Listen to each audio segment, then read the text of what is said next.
Everyone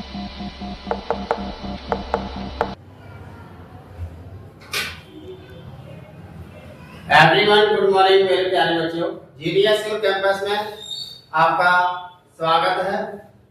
सभी बच्चे like subscribe करके बटन दबा करके आराम से बैठिए और कॉपी पेंसिल निकाल करके और अच्छे से पढ़ें। ये सेशन भी आपका मोस्ट इम्पोर्टेंट होने वाला है और ये क्वेश्चन आपको स्क्रीन में दिख रहा होगा। 2 नंबर का आपका बोर्ड एग्जाम में क्वेश्चन पूछा गया है, तो इसे अच्छे से प्रिपरेशन आपको करनी है। तो आपके लिए एक मोटिवेशन लाइन है। सभी जो भी छात्र छात्राएं हैं, जो भी स्टडी कर रहे हैं, सभी के लिए एक मोस्ट इम्पोर्टेंट आपके लिए मैं कुछ एक लाइन बताने वाला हूं। मेरे पिता ने मुझे बताया था, एक सीख दी थी कि हम समय नष्ट ना करें। एक दिन ऐसा आएगा कि समय तुम्हें नष्ट कर देगा। इसलिए हमारे जीवन के लिए समय बहुत ही इम्पोर्टेंट है, बहुत ही हमें एक सीख की प्रेरणा देता है कि हम जो भी समय अपना यूज कर रहे हैं वो अच्छे काम के लिए, अच्छे वर्क के लिए हमें यूज करना चाहिए।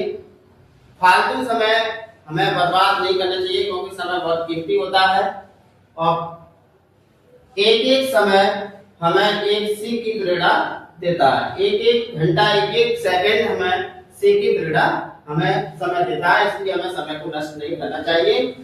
तो आ जाइएगा, बैठिएगा, अपनी कमर कस लीजिएगा और इस सवाल को समझेंगे। तो सवाल क्या है हमारा? यदि किसी तार को बीच में मोड़कर दोहरा करके एक साथ मरोड़ दिया जाए तो अब उसका प्रतिरोध कितना होगा?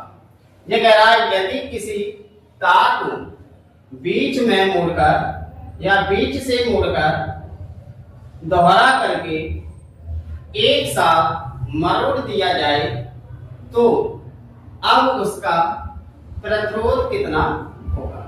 कहने का मतलब ये आपका एक लंबाई का तार है। ये आपका एक लंबाई का तार है। ये आपका एक तार है, इसकी लंबाई है अभी हमारी L। इसकी लंबाई हमारी L है, L। और इसका क्षेत्रफल है, एरिया है वो हमारा A है। अब इसने बोला कि इसे बीच में से मोड़कर, अगर इसे यहां से बीच में से इसे मोड़ दिया जाए, दोहरा कर दिया जाए, दोहरा का मतलब ये एक दूसरे के ऊपर रख दिया जाए, तो ये हमने इसका दोहरा कर दिया। तो इसमें हमारा क्या अंतर आया? अंतर हमारा इसका आया कि लंबाई इसकी हो गई कम, लंबाई इसकी आधी हो गई और इसका क्षेत्रफल हमारा बढ़ गया, मतलब मोटा हो गया आपका तार, तो आपका एरिया इसका बढ़ जाएगा। और इसकी लंबाई इससे आधी हो गई, तो L/2 इसकी लंबाई हो गई और इसका एरिया मतलब बढ़ गया, तो 2A आपका एरिया हो गया गुना। तब यहाँ पर हमारे क्या है? अब इसको हम क्वेश्चन आप समझ ही गए होंगे क्या पूछना चाह रहा है। क्वेश्चन पूछना चाह रहा है कि L लंबाई का तार है, इसका क्षेत्रफल हमारा A है और इसको बीच में से मोड़ करके दोहरा कर दिया, तब इसका उस पर प्रतिरोध कितना होगा? इस पे हमारा प्रतिरोध पूछ रहा है, R पूछ रहा है। तो यहाँ पर हम लगाएंगे तार की लंबाई। तार की लंबाई हमारी अभी L है और क्षेत्रफल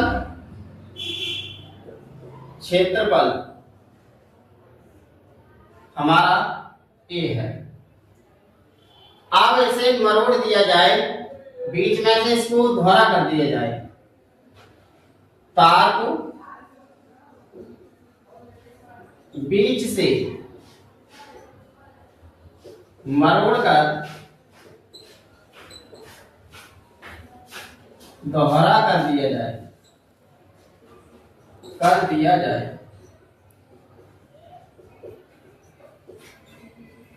तब तार की लंबाई हमारी हो जाएगी, तार की लंबाई हमारी हो गई, पहले हमारी L थी तो आधी हो गई, और तार का क्षेत्रफल पहले हमारा A था, अब 2A हो गया। तब हमारा प्रतिरोध, यहां पर हमारा प्रतिरोध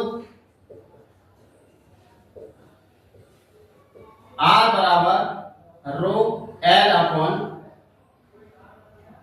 A, ये हमारा प्रतिरोध होता है। और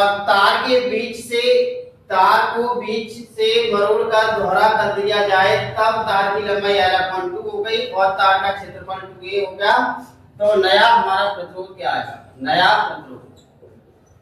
नया प्रतिरोध हमारा R dash equal to L की जगह पे आपका आ जाएगा हमारा L/2, रो हमारा ऐसे रहेगा L/2, और A की जगह पे आपका आ जाएगा 2A, क्योंकि क्षेत्रफल दूना हो गया था और लंबाई हमारी आधी हो गई थी, तो L/2 और 2 R डैश इक्वल टू रो जो हो जाएगा L/4A। तो यहाँ पर हम लिख सकते हैं रो 1/4 और रो L/A। तो ये मान हमारा किसका है? R का है, रो L/A। इसकी जगह पे हम R लगा देंगे, तो R डैश हमारी आ गई R/4।